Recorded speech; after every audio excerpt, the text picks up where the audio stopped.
Poverty line गरीबी रेखा क्या है? एक व्यक्ति जितने कम से कम रुपए में अपने जीवन को बनाए रखने के लिए आधारभूत सुविधाएं जुटा सके, गरीबी रेखा को परिभाषित करता है। यानी जो व्यक्ति जिंदा रहने के लायक अति आवश्यक चीजें खुद से जुटाने में समर्थ है, वो गरीबी रेखा से ऊपर है। ये लाइन हर देश के हिसाब से अलग अलग होती है और एक देश में भी राज्यों के हिसाब से थोड़ा बहुत अंतर होता है।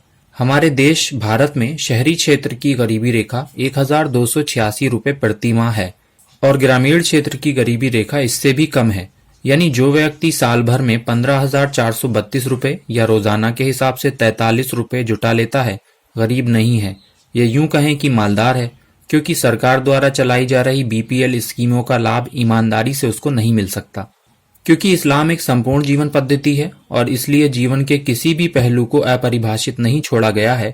तो अगर पूछा जाए कि क्या इस्लाम ने भी गरीबी रेखा के बारे में कुछ बताया है, और अगर बताया है तो क्या बताया है, तो आइए देखते हैं कि इस्लाम की आर्थिक व्यवस्था में गरीबी रेखा क्या हो सकती है।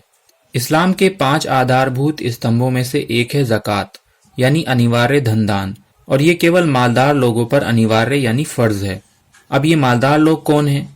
परिभाषा के आधार पर अगर हम मोटे तौर पर देखें तो मालदार व्यक्ति वह है जिसके पास कम से कम 7.5 तोले सोना हो या इसके मूल्य के बराबर धन बचत हो और ये 1 साल तक उसके पास उसके दैनिक खर्च के अलावा बचा रहे। यानी जिसके पास अपनी सेविंग्स के 3,93,600 रुपये या इससे अधिक रुपए ऐसे हों कि 1 साल तक सेविंग अकाउंट में ही पड़े रहें, तो ऐसा व्यक्ति गरीबी रेखा से ऊपर माना जाता है और उसे ज़कात यानी अपनी कुल बचत का 2.5% धन गरीबों के लिए आवश्यक रूप से दान देना होता है। वरना इससे कम में ज़कात उस पर अनिवार्य नहीं होती, बल्कि आवश्यकता पड़ने पर वो ज़कात ले भी सकता है। संसार में आज प्रचलित गरीबी रेखाओं और इस्लाम की गरीबी रेखा में एक आधारभूत अंतर यह है कि संसार की मौजूदा रेखाएं जीवित रहने के लिए जरूरी सुविधाओं के आधार पर निर्धारित होती हैं। यानी ये देखा जाता है कि आदमी जिंदा तो है ना, और इस्लाम में ये रेखा इस बात से निर्धारित होती है कि आदमी की बचत कितनी है। यानी ये देखा जाता है कि कहीं आदमी धन समेट कर तो नहीं बैठ गया है, और अगर मालदार हो गया है तो इसमें से गरीबों का 2.5% अधिकार धन जब तक वो मालदार है हर साल देना होगा।